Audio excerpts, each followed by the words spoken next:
Welcome back to the Blue Door Pub Thunderdome for another Bull with Andy Carlson, Minnesota's 87 Best Daily Podcast, a show about everything and nothing sports adjacent. Well, definitely heavily sports this week.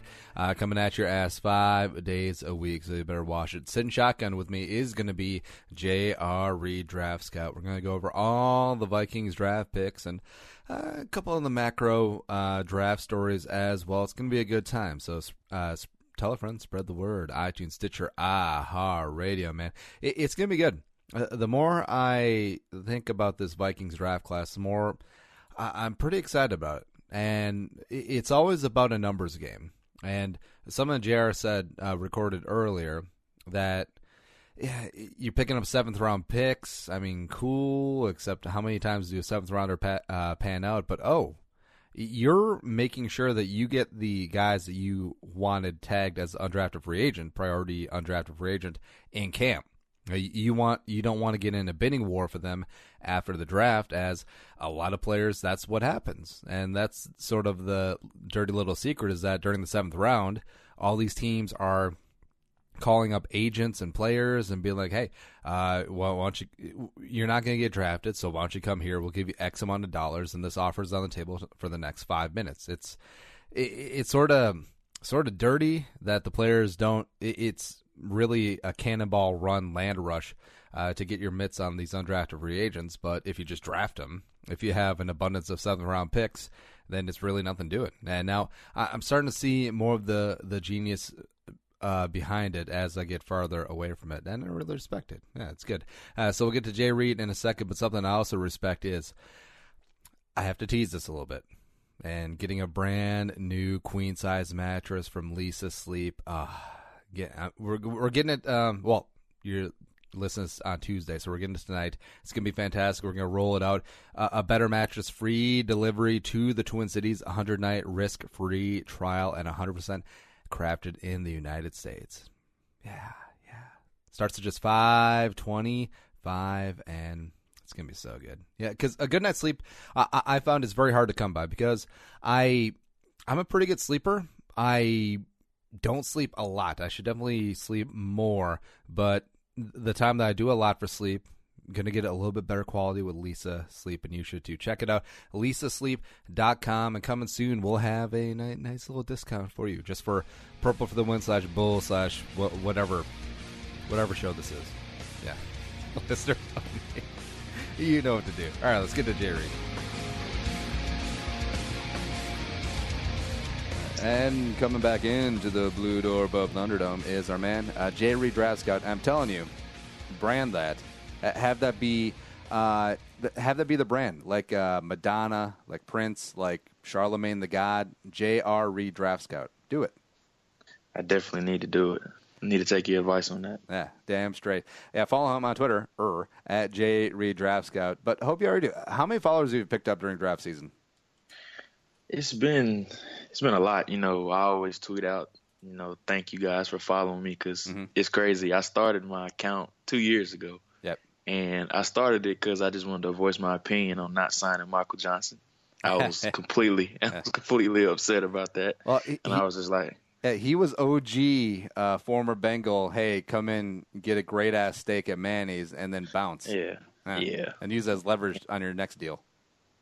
Yeah, and then we ended up getting Daniil Hunter, so it worked out perfectly fine. But yeah, I've been, in the scouting world ever since then, and followers have skyrocketed ever since then. So no, it's cool to see people who put in the work actually get rewarded. It's not a huckster. It's not a sort of person who doesn't do the work. Like, I actually feel kind of bad when people take my draft takes to heart, because I'm much more a fan of the draft. I don't put in the work that you, like a Luke, like an Arif, like all of them do. I guess it's flattering. Sure. Yeah, those guys do great work as well, and I think people come to you for the memes and the gifts and stuff like that. So yeah, that's gonna be on my headstone. I don't know if that's the legacy I want to leave for my kid, but here we are. Yeah.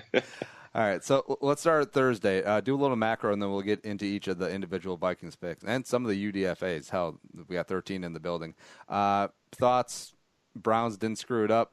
What went on in the first round that really caught your eye? there was a lot of controversy about the first pick, who was going to go first between Myles Garrett and Mitch Trubisky. I never really believed the Trubisky hype, so to speak, at 1. I think it was kind of the Browns gauging everybody's interest behind them. Because I think they really wanted to trade it up for Trubisky from 12, and they didn't really know how other teams around them value Trubisky. And I think they said, let's float a rumor out there saying we're going to take him at number 1 just to see, other teams like the Bears, the Jets, and people like that. Maybe San Francisco might like them. So, I thought Myles Garrett was a lock to go number 1 for a while now, and it proved to be true. And did you read the Peter King Monday Morning Quarterback about he spent time in the San Francisco war room? I haven't read it yet. I've seen a lot of people retweet it, and it's something I got saved in my favorites right now that I really want to dive into. It's really good and interesting. This is prime Peter King. This is what he's good at, except for making up lies about Teddy's injury, but I digress. They're still BSing because the Bears were only bidding against themselves. Like, the Niners were not taking Trubisky. The Niners did not have a second team in the building, but I'm happy. I mean, the Bears absolutely got worked to give up a third and a fourth and the third next year for a quarterback who's not even that good. They did, and, the Bears are really weird right now. It's kind of like, I always think of John Fox as that old grandpa that's like never involved in anything. And then rumors come out he didn't have any input on the Trubisky decision, and just kind of like, aren't you sitting in the war room with these guys when they, trade up to make the decision? It's just a really weird situation. Well, when coaches hang on to their jobs longer than they should, I always think it's the GM just having a fall guy. Like, if this season doesn't go according to plan, I can go to the owner. Hey, if I just had a different coaching staff, I mean, we would be good to go here. So I could throw them under the bus. That's why I always think like John Fox in Chicago, and John Fox in Denver, John Fox Carolina, John Fox basically everywhere. Yeah, just having the patsy, I always think that's something that goes in GM's mind. It's just a weird situation. And then Buffalo as well, clearing the whole building the day after the draft is just a weird situation to me. Well, I think the owner coming out and saying that former GM, Doug Whaley, had a hand in this draft was a bit of hedging, where if it's a bad draft, and they'd be like, it was Doug Whaley. But if it was a good draft, that was all McDermott. That was all our brand new shining head coach. Yeah, it's like a double-edged sword. If it's a positive, we're going to take the credit for it. If it's a negative, we're going to put it all on Whaley. So I'm not going to lie. I've been critical of the NFL turning this into a primetime TV show. I much prefer the weekend format, but Thursday night, man, if that's the way they're going to do it, I'm all for it. So much drama, so many trades, quarterbacks flying off the board. Who's your favorite pick? Like, who landed in the best spot for them? He's a guy I fell in love with during the draft process, and that's Deshaun Watson to the Houston Texans. Yeah. He couldn't have landed in a better situation. And, I kind of hate comparing players as far as situations just because I don't like to do that, but it's very similar to Teddy Bridgewater and the situation that he fell into. We know Houston's defense is legit. Yep. They have a really good coach in Bill O'Brien, and we've always said for years that they just need a quarterback. They've had Osweiler and Tom Savage, and they're just one guy away. And what better situation for him to walk into? Houston, they win games. They win a division year after year, but they just can't win that one playoff game to get over the hump. And, their defense always plays well in the playoffs, but they just don't have enough offense to, consistently keep them in games. And that was credited to Osweiler and Savage in their poor play. And what better than a guy like Deshaun Watson to step into a situation and, he's a guy that's magnetic. He's a proven leader, a natural-born leader to step into that locker room. And I think he's the clear starter from day one, in my opinion. Yeah, I never got why Watson was being knocked so much in the draft process. Yeah, sure, he doesn't have the strongest arm in the world, but that's not necessarily indicative of being a good quarterback. Leadership, charisma, being able to win big games as he did this year, winning the national title. That's all important, but I think people overthought Deshaun Watson. Absolutely, and, I like to factor intangibles into my quarterback grading, and he has every single intangible that you could dream of in a quarterback. And, the great thing about him being in Houston is that he's already surrounded by weapons. Mm-hmm. And that's what he needed. Just like he had at Clemson. He had Mike Williams, Wayne Gallman, Leggett, the tight end was good. And they had an average offensive line. But in Houston, that's exactly what he has. He has a guy in DeAndre Hopkins. He has a guy in the backfield in Lamar Miller, and he has his deep threat in Will Fuller. So he's surrounded by weapons already in Houston. They just needed a quarterback to come in there and get them the ball, and now they have that. All right. One more note of Pat Mahomes to the Chiefs. I love that. I love it. Absolutely. And what better situation for him to, get coached up by Andy Reid, who's a quarterback whisperer, so to speak. We saw the work he did with Donovan McNabb, and, it's a similar situation to what Pat Mahomes is walking into. We talk about him. His mechanics aren't great right now, and the good thing about that is he's going to get to sit behind Alex Smith for a year and just learn and develop. And that's the good thing about him. He's not a guy that was ready to play from day one. And, quarterbacks are all about the situations they walk into. You see Trubisky walking into a situation with the Bears. You see Mahomes with the Chiefs and Deshaun Watson with the Texans. So quarterback success, so to speak, early on is all predicated on the situation they walk into. And that's my biggest belief with quarterbacks. Yeah. Last macro question, then we'll get into the Viking stuff. The Browns' first round, coming away with Garrett at 1-1, and then the do-it-all-everything defensive player, Jabril Peppers, and Njoku at the back end of the first. What'd you think? I love it. Yeah. And Kaiser. I forgot about Kaiser, sorry. Yeah, Kaiser went second round to him, which was a great pick as well. But, it definitely proves their analytics theory, and they're all about production and performance. That's what they're all about. And, they're all about guys performing well at the combine. So if a guy has a lot of production and they're very productive at the combine, that's going to spark, their interest, so to speak. And, I like all three of the picks that they made. They were all value picks, especially Njoku, who was a guy that was thought to be a top 15 to top 20 pick, and you get him in the back end of the first round. So he's a guy that I really like. And, they're kind of crowning him early. They went ahead and released Gary Barnidge as soon as they drafted him. So, that's nuts. So he's going to get to step in and play right away. The thing that gets me about the draft is that after the draft, there's 40, he's a top 15 talent. Wait a minute. Yeah, it's just how the draft works, and that's what makes it great, man. All right, so from a Vikings perspective, first round Thursday, the slight threat of Spielman trading up, except he hasn't done that in years. Yeah, it didn't do it. And now day 2, Friday comes around, Forrest Lamp keeps falling and falling and falling. Were you on board the trade up for Lamp train, or just let the board play out? I wanted him to let the board fall to him, just because this was a deep draft, one of the deepest ones I've seen in recent memory since I've been scouting for 3 years now. So it was one of the deepest drafts from top to bottom that I've seen in a while, and there was a lot of guys left over all the way up to 48. We didn't pick at 48, but if we were to stick at 48, there was still a lot of guys left, and we ended up taking Dalvin Cook, who was a great pick. So I'm satisfied with what he did with trading up. I was fine with it. Yeah, so let's get to Cook. The Vikings trade up the Bengals, who were on the clock at 41, and they gave up a fourth rounder to move up 7 spots, whatevs. And I'm just like, oh shoot, here it is. This is my ground zero. Not only do we take Joe Mixon, but we trade up to go get him. And looking back too, the Bengals ended up taking Mix at 48. So I'm like, if you could tell me before the draft that Mixon was going to go at 48, I would have been like, well, shit. Yeah. But the Vikings trade up, Dalvin Cook 41. What can you tell me about him? So, the thing I love about Dalvin Cook is that he was in a situation in Florida State where his offensive line wasn't great. He actually led the nation in yards after contact. Oh, they had Roderick Johnson. He's so good. Right. We all know I'm not the biggest fan of Roderick Johnson, but anyway, he already has experience behind a below average offensive line, and we know Minnesota's offensive line is below average still right now, in my opinion.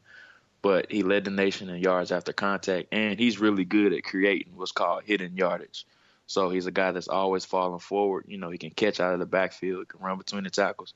He has some work to do in pass protection, which is his biggest weakness right now. And some people believe that's because of the shoulder injuries he's had. He's kind of scared, just to stand in there and pass protect. But that's something he can improve upon. And we saw that with Jared McKinnon. Jared McKinnon was a bad pass protector initially, but, he got better and better as his career went on. And that's something we hope can happen with Cook. But overall, I love the pick. Now we have a true running back by committee with Latavius Murray, McKinnon, and Cook. And I'm interested to see how it all unfolds.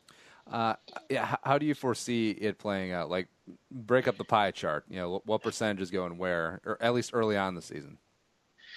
I honestly have no idea. McKinnon will probably be in that James White role, how the Patriots used him in the Super Bowl. And Murray will be like the red zone third down guy if we need like some short yardage or we just need to punch it into the end zone. And Cook will just be, I'm not sure. He probably won't be the starter from day one, but I think he'll kind of get there as the year goes along. But I think Latavius Murray will start out the beginning of the season. But I think, once Cook touched the field, he's going to be electrifying, and it's going to be hard to keep him off as the starter. So they got a good problem on their hands, and it's something we haven't had to deal with because of the days of Adrian Peterson. We've only had one back, but now we have three, really good ones, and it'll be interesting to see. If you had to bet a crisp $100 bill, Jerick McKinnon on the Vikings 2018, ? Yeah or nah? I would say yeah. Yeah. Go two-headed monster, Devonta, Tevin Coleman action? Absolutely. Yeah. And, Latavius is he's coming off ankle surgery, so we really don't know how effective he's going to be or where he is at in his rehab right now. Who knows if he'll be ready from day one. They said he will be, but we don't know. So we'll see how it plays out. It's a good problem to have, though. Yeah. Now, wrapping up with I almost said Devonta Freeman. He went to the same high school as Dalvin Cook. But so D. Cook's past, a lot of Mixon supporters were quick to throw that in. Thoughts on how his past plays into the equation with Dalvin Cook? I went back and forth with this, but it's not really a big issue for me because Dalvin's crowd is all in Florida. And the big thing for Dalvin was that he needed to get as far away from the state of Florida as possible. Yep. And he does that with Minnesota. That bad crowd can't lead him or follow him up to Minnesota. And he has guys on the team he already knows. He already knows Bridgewater and Xavier Rhodes. So he has those proper Florida guys, so to speak, that he has experience with around him to keep him out of that trouble. So I like the situation and I like the fit. Yeah, people bring up the drug charges and the gun in high school. It's like, man, he was 15 then. Yeah, that was kind of a long time. We all did some stupid things when we were 15. I know that that's a little hypocritical of me because I always say that that's not really an excuse, but I don't know. Like trying to make equivalencies between what Mixon did and what Dalvin Cook was found not guilty of. I don't know.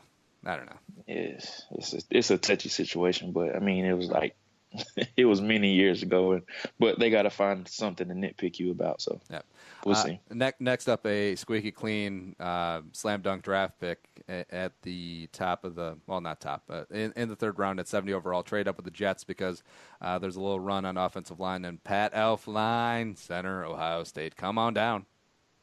Absolutely. And, I got kind of nervous because were we going to wait till 79? Deion Dawkins flew off the board to the Bills. Taylor Moton flew off the board to the Panthers. So I was like, oh, man, here we go. We're going to miss out on this tier one of offensive linemen, so to speak. And we're going to be stuck with a guy in the later rounds. And, Spielman came out and said he did a study as far as linemen having success that were drafted before the third round. So it would have been interesting to see if he would have waited again because that's like been his MO, waiting to the 5th, 6th, or 7th round to draft offensive linemen. And that would have made a lot of people upset, in my opinion. So Elflein was a fantastic pick. He was a home run pick, and that's going to be your day one center opening the 2017 season, in my opinion. Yeah, because Dan Feeney was, I guess he'd be quasi tier one, went off the board at 71, and I forgot that the Chargers got Lamp and Feeney. That's amazing. A lot of beef up front. Yeah.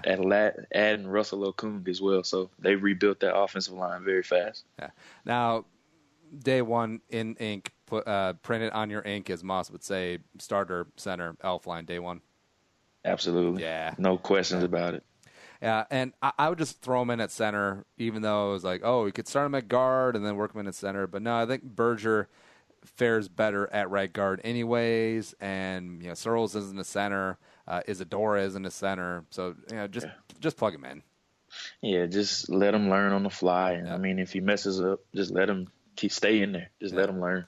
And I do like that he's just a freaking like man child, like Matt Burke size center. Yeah. Sully was great, overachieved, heady for his size, but just give me a meat eater in the middle. Yeah, he's definitely a bully. And did you watch his phone call after Spielman called him? Yeah, that's great. It was awesome. Yeah, it was awesome. I love that. Next up in the 4th round, we traded back Jalil Johnson, defensive tackle out of Iowa, does a little bit of everything. Maybe not everything so well, but thoughts on Jalil? I like Jalil. I believe he was my 6th ranked defensive tackle. That's off the top of my head. I don't have my board in front of me, but I did have a 3rd round grade on him. So it was really good value as far as getting him in the 4th round. What are you getting with Jalil Johnson? Really good run stuffer. That's the one good thing about him. Not necessarily a good pass rusher right now, but, he's walking to a good situation with Coach Andre Patterson, a guy that can, teach him those tools or develop those tools in his arsenal to help him push the pocket. So, and, we have injury questions with Sharif Floyd. We know Tom Johnson's situation coming off surgery, and he's getting a little longer in the tooth, getting older. He'll be 33 years old this year, and Dayton Jones is going to flip back and forth from defensive tackle to defensive end as a rotational guy. So they needed to add a guy, and I like Jalil Johnson. That's the pick. I think this is a good pick. It's not the sexiest pick overall, but defensive tackle was extremely thin this draft. And outside of Malcolm McDowell falling, and maybe Caleb Brantley if he was cleared, weren't going to have a true starter, full-on replacement. It's going to, for Sharif Floyd, it's going to be a platoon at that 3-tech spot. And I think Jalil Johnson, the fact he can play a little bit of nose too, just adds some really good depth into the rotation. Yeah, definitely. He has versatility. He's mostly a 3 technique for the most part, but, Zimmer loves mix and matching his defensive line just to keep those guys fresh and rotating in and out. So Jalil's a good pick. Yeah, I could see him taking on the former Tom Johnson spot, like when they went NASCAR and kicked B-Rob inside, had Hunter and Everson on the outside, and then have Jalil Johnson in for Tom Johnson at the nose and just go. Absolutely. He's another guy I think he's going to get a lot of reps early on. Just let him learn on the fly. Just throw him out there and let him learn. Yeah, I think even though we got 11 picks, I think the only true starter is going to be Elflein, and then Cook, Johnson, Adams, maybe Gedeon rotate in. But, yeah.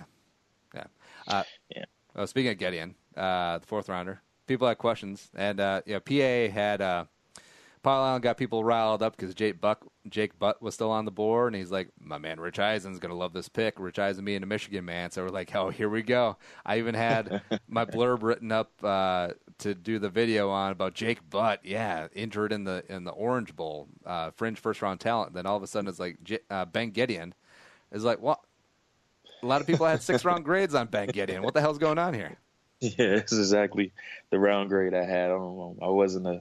Initially, I wasn't a fan of the pick just because I thought we reached a little bit. I thought we could have got him in that 5th or 6th round range. And there was some better linebackers on the board. A guy I would have liked that pick was Jalen Reeves-Maybin. He ended up going to the Lions about 4 or 5 picks later. He's a guy that would have been a good pick. But, Ben Gedeon, he wasn't a bad pick because we needed a guy to fill that Audi Cole role, so to speak.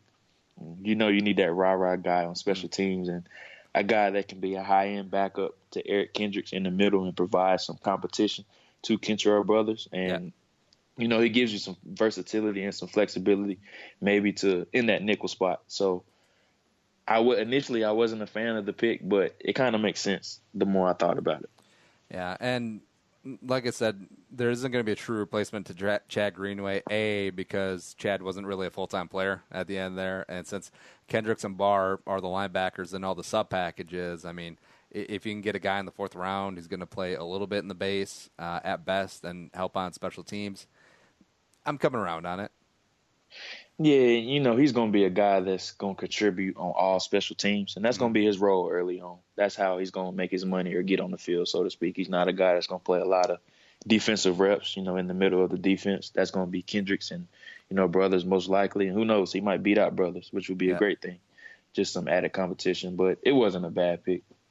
Also, great mutton chops. Have you seen the pictures? Oh, yeah. There was like a huge uproar about his Twitter page too. Oh, yeah, with the giant American flag and him holding the eagle. It's like, yeah. And also a tradition unlike any other of I put out something pithy or sarcastic about a drafted player, and then they go through and like or retweet that tweet. So I'm like, oh, yeah, here we go again. Great. Yeah. Cool. Next up in the 5th round, add some speed to the wide receiver core. Rodney Adams out of South Florida. Skinny man. Skinny.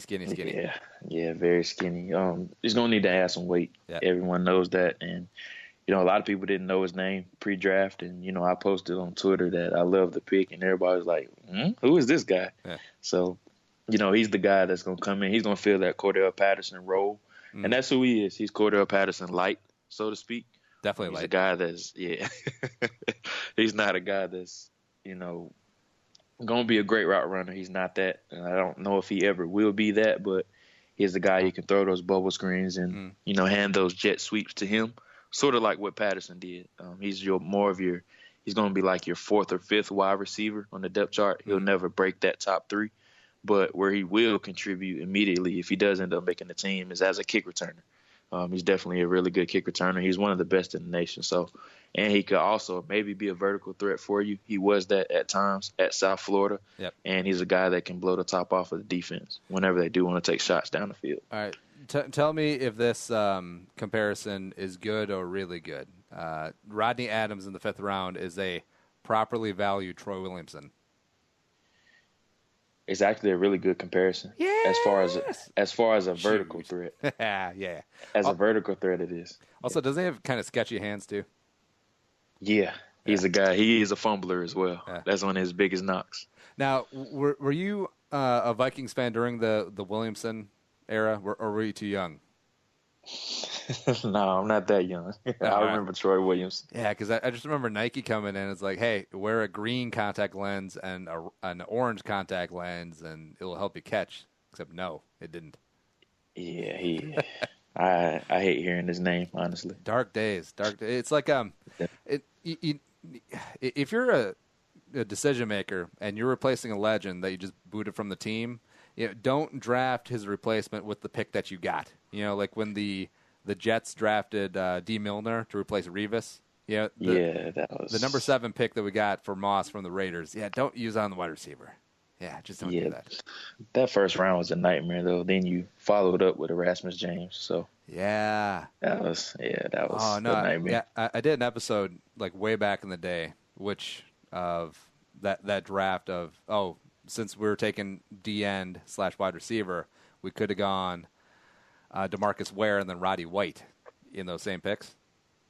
Yeah, that would have been a lot better. Or we could have picked Aaron Rodgers in both of them. So either way, we're mad. But you do that with every draft, whatever. Sticking with this draft, the 2nd of the 5th rounders, and I'm not even going to go over all the trades because it's like he had 7, whatever. The 2nd of the 5th rounders, probably my second favorite late round pick, Danny Isidora, guard from the U. Yeah, good player. He's more of a run blocker. Has some work to do in the passing game. He's one of those, Mel Kiper likes to say he's a dancing bear, so to speak, a lineman that has really good feet. But, he needs to gain some strength right now. That's his biggest, deficiency right now. But he's a guy that potentially can take over for Berger in 2018, who they can groom at right guard. So I love the pick, and he has really good film from Miami. Yeah. I compared him to like OG Anthony Herrera. Remember him? Yeah. It's like, I think he was like 7th rounder undrafted, just right guard, started for a couple seasons, worked his way up, and just a giant meat eating, just like run blocking mofo. And I love that. I love adding heft and some attitude to this line because I think it was sorely needed. Absolutely. And then the thing I love about him is he hasn't played. They talked about versatility, but he hasn't played any other position besides right guard in his time in Miami. Like he started 39 straight games strictly at right guard, so he has plenty of reps at that position. Yeah, I could easily see in a year or two he's going to be threatening, if not for starting reps, some high end backup reps for sure. Definitely. I think it's going to be a good battle between him and Cyrils and Camp. I'm very interested to see that and how that unfolds. Yeah. Well, the thing about Cyrils, though, I do like his versatility, that he's competent at both of the tackle spots, and then Isidora comes in and establishes himself at interior swing backup. I mean, hell, just kick Cyrils out as our primary tackle backup and let's go. Yeah, absolutely. And that's one thing we haven't had in a while, that versatility. R.I.P. Willie Beavers. Oh, yeah. I hope he didn't sign a lease this year. So. Yeah.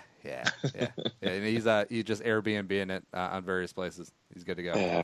Yeah. Sixth rounder, my favorite of the late round picks, Bucky Hodges. Come on, Virginia Tech. Yeah. You can't teach 6'7". Absolutely not. He's a guy compared to Kelvin Benjamin. He's not a tight end. He's definitely a wide receiver without question. I don't know. Kelvin Benjamin's trying to eat himself into being a tight end. He showed up at 280. It's like, who is this? That's ridiculous. Yeah. It's ridiculous. He's the Eddie Lacy of receivers. It's not even a hard 280. It's not even like he's going David Boston on the bit. Right. Yeah. It's terrible. Yeah. But sorry. Bucky Hodges, huge value. Really kind of unsure why he dropped. I really don't know, honestly. His film is pretty good for the most part. Initially, I wasn't a fan of it, but I realized I watched his 2015 film not his 2016 film. So mess up on my part. His 2016 film was actually pretty good. What you see from him is, he's a guy that's making plays from the slot, and they actually played him on the outside as an outside receiver as well. Mm-hmm. He's not an inline blocker by any stretch of the imagination that's asking him to do too much. He's definitely the perfect label for him is a move tight end. Has struggled with some drops in his time at Virginia Tech, but the good thing about him is that he's a red zone monster, and that's where we struggled at as an offense. We've constantly talked about, oh man, we get to the red zone and stall, we always kick field goals. But with Bucky Hodges, he's a guy you can put on the outside when you're on like the 5-yard line and just throw it up to him, and he'll go get it. Yeah, that's. If that's what he can bring to the table in his rookie year, and like that's the bare minimum outside of special teams, I think that's definitely a win. It kind of reminds me of remember the Lions had that douchebag who always did the NSYNC dance, Joseph Fourier, like 2 years ago. Yeah. That's not a bad comp. Not a bad comp at all. Just a big red zone, go up and get a guy who's got no other skills. Like he definitely can't dance. Maybe that could be Bucky Hodges. Yeah. But, I mean, as a high-end tight end number 2 behind Rudolph, I like it. David Morgan, he's going to take on that Zach Line fullback role in blocking situations. So I like it as a complimentary guy to Kyle Rudolph. Yeah. All right, next up into all the 7th-round picks. It did seem like there were 17 of them. Now, when it was happening, what did you think of Spielman's strategy of continually just dropping down and accumulating 11 picks in this draft? I'm not sure who watched his pre-conference or pre-draft press conference, but it kind of makes sense of what he did. So what he did is, with those 7-round picks, he just went ahead and started on his guys who they liked as priority free agents. And instead of, fighting with all these other teams to sign these undrafted free agents, what he did was he just accumulated picks in the 7th round and just got an early start on the guys they liked as priority free agents. Mm-hmm. So I thought it was a great move by him, what he did. Yeah, that does make sense. I thought this was all adding up, especially when he was moving down so much in the 3rd and 4th round, that he's going to get that 4th rounder back for next year that was given up in the Sam Bradford trade. Yeah. I think he came out and said that he had an offer on the table to do that, but he ended up not liking it, and they had another deal in place. So. That's all right. Yeah, I'm sure he'll just trade all the way around next draft, and he'll get his jollies. Yeah, absolutely. And hopefully we get some comp picks next year, too. Oh, yeah, because I remember seeing when Adrian signed that no one knows the formula for the comp pick system. But, yeah, I think we might be in line for a 6th-rounder for Adrian. Yeah, and I think another one was Andre Smith as well. Anything out of him is a plus. Yeah, I think it was a 7th-rounder for him. That's amazing. Yeah, I'll definitely take it. Speaking of 7th-rounders, first one was all right, so this actually pissed me off. So I got the sheet open that is the draft history, and then I just looked up and I saw Bowringer at 6. I'm just like, get out of here. Get out. It was a high 6th-round pick, too. It was 5th in the 6th round. Yeah. Anyways, 7th-round pick this year, adding some more speed. R.I.P. Jarius Wright, Stacy Coley from the U. Yeah, great pick. I like Stacy Coley. Kind kind of reminds you of a young Jarius Wright, so to speak, when he first came out of Arkansas. Mm-hmm. He's a guy, that can work the slot. He can play outside receiver as well. He's a guy that, he can attack every level of the field. Brad Kaya's main weapon at Miami, and his film is really good. The one knock on him and why he slipped to the 7th round was he's very injury prone. He missed 18 games in his career, which is a lot. Yeah, he missed a lot, and that's he like actually a full played college with career. Yeah, he missed 18 games, but early on in his career, he was really, really good, and he was a punt and kick returner his first 2 years at Miami, but the injuries started racking up, so they kind of saved him, so to speak, from those hits on special teams. But he's a really good slot receiver, and if anything, these 2 picks of Rodney Adams and Stacey Coley definitely put Jarius Wright on notice.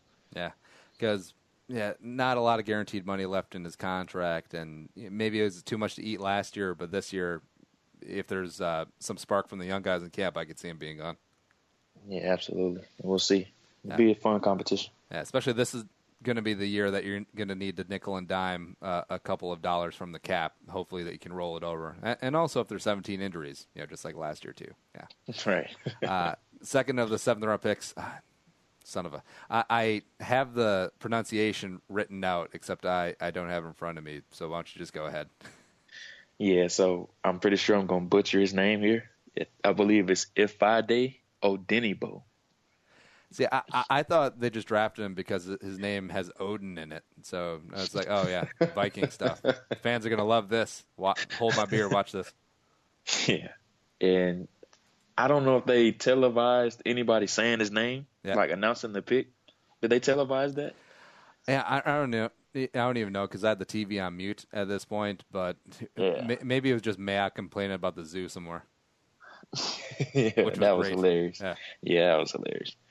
But anyway, let's just call him O. I just call him O. Yeah. What are you getting in him? He's strictly a pass rush specialist right now. That's his specialty. Out of 50 career games, he only started 5. Mm-hmm. So he was more in that mode of strictly a pass rush specialist. But in those 50 games, he had 23.5 sacks, which is really good with a guy that's playing a limited number of reps. And I love his story. Have you heard his story? I have not. So both his parents were Nigerian immigrants, and he was the first person that was born here in the United States. Didn't start playing football until he was a sophomore in high school, and he started playing and he actually got offered by Alabama. Wow. Which speaks volumes to how good he was in high school. He ended up choosing Northwestern because his parents were all about academics and him getting his overall degree, and they thought Northwestern was a great school for him. Well, if they're into academics, why did they pick Northwestern? Yeah. But his story is outstanding, and I'm really interested to see how he develops, and who knows, might get something out of him as a pass rusher. Over under Stephen Weatherly? I don't know. It'll be a great competition. They're 2 different types of players. Weatherly is more of a run stopping type of edge defender, a guy that's going to set the edge and protect the edge against the run. O is more of a pass rush specialist, a guy that can come in on 3rd down and just pin his ears back and tell him to go. So they're 2 different types of players, but that preseason battle and training camp battle is going to be really good. Mm-hmm. Yeah, I do like this cycle of what Spielman's been doing of taking athletes in the later rounds, and it's a dart throw. They're probably not going to pan out, but if they do and hit pay dirt on one of them, it's going to be definitely worth it. Absolutely. Yeah. And, he's the guy people be tracking very closely. Yeah, and speaking of pay dirt, the next 7th round pick, your guy, Elijah Lee, linebacker, Kansas State. Yeah, that's my guy right here. I love Elijah Lee. Created his Wikipedia page, according to you, last night. No, it's funny. It just came out of nowhere. I was like, it did. JR's been busy. Yeah, I promise I didn't create it, though. Take credit. No, I wouldn't do that. Yeah. So Elijah Lee, why should people be excited? Besides him being a Kansas State linebacker like Ben Lieber, but Elijah Lee, good player. We need a guy to replace Chad Greenway at the outside linebacker spot, and we don't know if Emmanuel Lemire is able to do that just because we haven't seen him a lot in in-game situations. He flashed in preseason last year, but a lot of people flash in preseason and don't do anything during the season. Yeah, Audie but Cole. Yeah, absolutely. Mackenzie Alexander had a hell of a preseason too. Yeah, he had a hell of a preseason. But Elijah Lee, he has a ways to go as a run defender. That's his biggest flaw right now. But he's very comfortable out in space as a pass defender. That's where he makes his money, so to speak. He's really good against the pass. Needs to gain some weight as well, and that's one of the big reasons why people think he's not good, so to speak, against the run, just because he struggles getting off blocks. Mm-hmm. But the good thing about that at-will linebacker, or weak side linebacker, so to speak, is that he's going to be in space a lot of times. So I don't think he will contribute this next year, but I think 2018 he'll be in prime position to, be in the mix for that weak side linebacker spot. Yeah, probably an upgrade over Emmanuel Lemur, even though a lot of people have him hyped up. And Edmund Robinson, just never really panning out the way that a lot of people thought the Newberry kid would. Yeah, he had that one. He played, I believe it was 2015 against the Cardinals. He had a really good game. Yeah. That's the one time it's really the only time he's really flashed during this time with the Vikings. But who knows? He might resurface and take over that spot from Lemur. Yeah, and last but not least, another great story, Jack Tacho, cornerback, but going to be playing safety from NC State. What about him? Yeah, so Jack Tacho, he's a really good player. The good thing about him is that they went ahead and announced that he's going to move to safety, and I think that was the best for him, just because he has what I call is the Chris Cook syndrome. Yeah. He struggles locating the ball when it's in the air. Oh, that, okay. Yeah. When he has to turn his head and find the ball in the air, he just cannot do it. And he's a player he plays a lot better when everything's in front of him. And at safety, he'll be able to do that. You'll be able to see the whole field and see everything in front of you. So I like that they moved him to safety. And, he adds competition to that room with late-round guys like a J-Ron Curse and an undrafted guy like Anthony Harris. So it'll be good competition between those guys. As weird as it sounds, I know that J-Ron has the measurables as a physical freak, but maybe has a 10-cent head. And then Jack Tocho's the opposite, where he doesn't have all the athletic ability, but he's got it all going on upstairs. If we could just somehow combine them into one player, that'd be amazing. Yeah, I wish we could just morph them into one guy. Yeah. That'd be awesome. Yeah. And then, so that's the draft picks, all friggin' 11 of them. The tryouts coming in, the UDFAs, we got a whole slew of them. I'm just going to read off the whole list, and then, Jared, why don't you tell me a couple that caught your eye?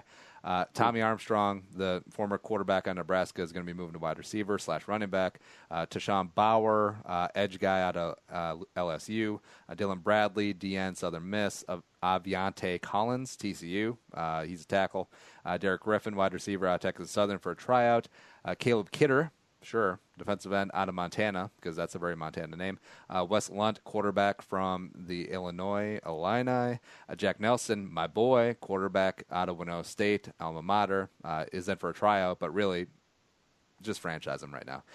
Next up is Terrell Newby, fitting, running back out of Nebraska. Josiah Price, tight end, Michigan State. Horace Richardson, cornerback out of SMU. Richie Sampson, safety out of Coastal Carolina. R.J. Shelton, wide receiver, Michigan State. Austin, Tennessee, which is not a place. I looked it up. Defensive back out of Stevenson. Eric Wilson, linebacker, Cincinnati. Why is there so many of them? And then Drew no idea. Wolotarski, wide receiver from the U, in for a tryout too. So cool. Yeah, so there's really three that really catch my eye. The first one is Eric Wilson. Yep. Linebacker from Cincinnati. He's like, I call him the spark god. So his measurables were off the charts. He ran a 4.48 40. Wow. Jumped 39.5 in the vert, and I believe he did 10.6 in the broad jump. Damn. And yeah, his measurables are off the charts. So he's a guy that he's very productive as well. So he finished 7th in the nation in tackles last year as well. So he has a nose for the ball, and who knows? We might just have a steal as an undrafted guy, just because we know he's athletic enough to go out there and make plays. But I'm really unsure why he was undrafted. Just based off his measurables, you would have thought he would have been drafted. But who knows? We might have found a diamond in the rough. All right. Go ahead. Now, who are the other two? The other is Tashawn Bauer, so from LSU, edge rusher. So he's in a similar situation as what Daniil Hunter is in. or what he came in as. Mm-hmm. So he's nowhere near as athletic as Daniil, but if you read a bio on him, it'll say, he's a guy that wasn't very productive, has very good measurable or average measurables, but he's raw, so to speak. He doesn't really know what he's doing out there.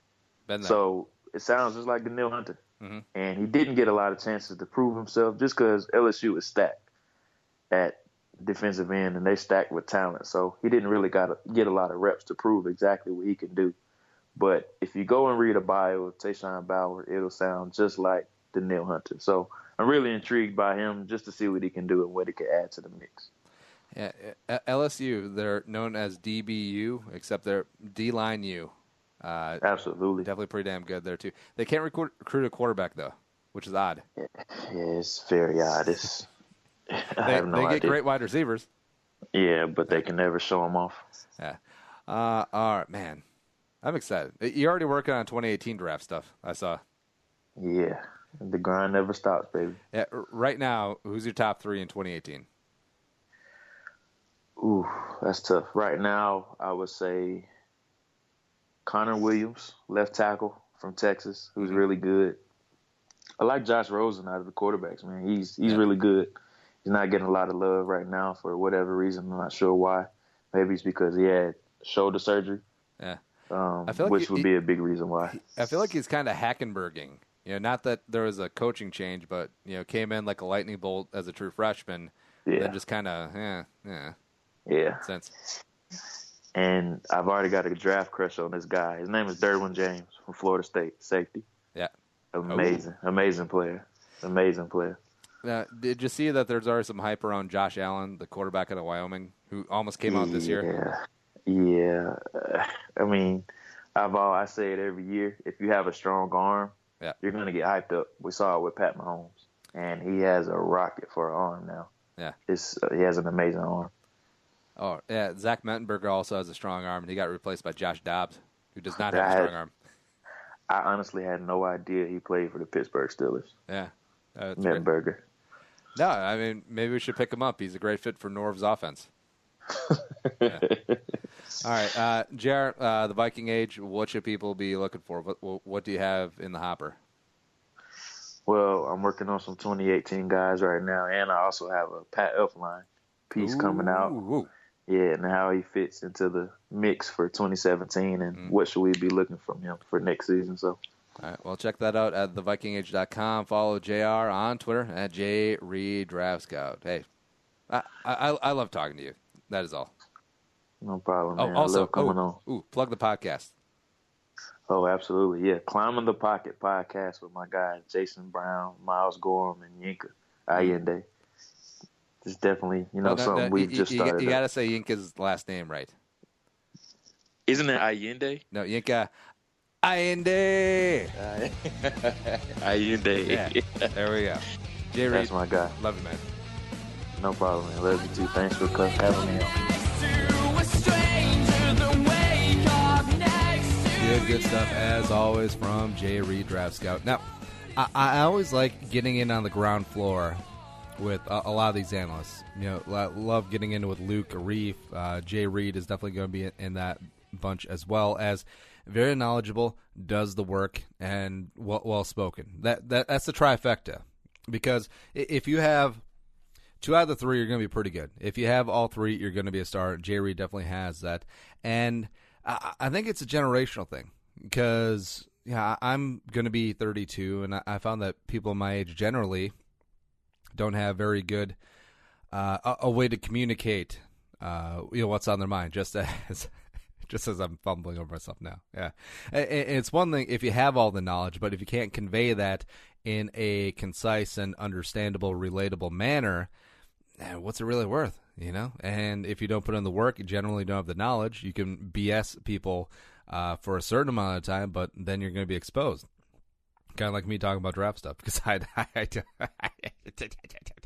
no, those guys are my work. Just talking to them, getting their takes. That is the extent of my draft work. Yeah. Someone else who does put in work, though, is Josh Peltz, a Remax preferred, Twin Cities, Greater Minnesota's area. You know him. You love him as well. And he puts in the work. He does all the dirty spade work to get the best price for you, whether you're buying or selling your house in the Twin Cities. And give him a call, 763-213-4617. I bet you he'll pick up because he actually picks up the phone. He actually returns phone calls because contact is very important. And it's not just when you're going to be an undrafted free agent and they want to get your ass into camp. Yeah. So when you're buying or selling your house, probably the biggest transaction you're going to make in your life, Josh is going to get at you, and don't worry, he'll walk you through the process. He may look young, but he's very experienced in this market, and he'll get you the best price, baby. Josh Pelta, Remax Preferred, 763-213-4617, 763-213-4617, or joshpelto.com. You know what to do. Kind of undecided what I'm going to do with schedule-wise because we got BJ Riddell of Vikings territory coming into Blue Door tonight. I'm just going to run that on Wednesday, and then I'll bump our usual Wednesday show, me and Nick.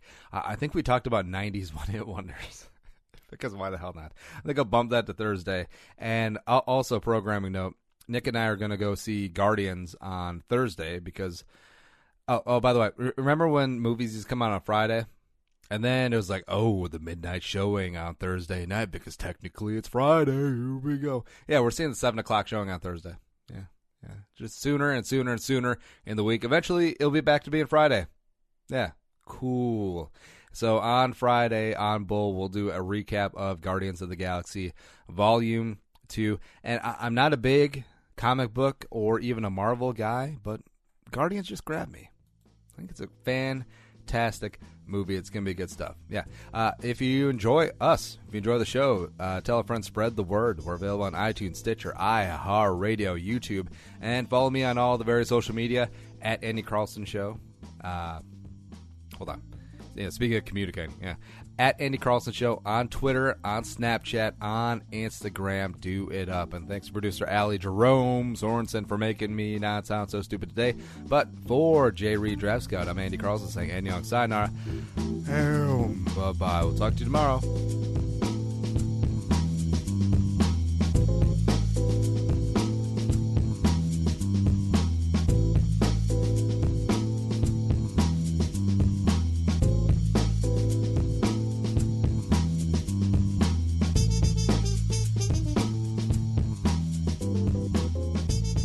Thanks for listening to Bull with Andy Carlson, Minnesota's 87th best daily podcast. Download the show on iTunes. Everyone's middle name is Jerome.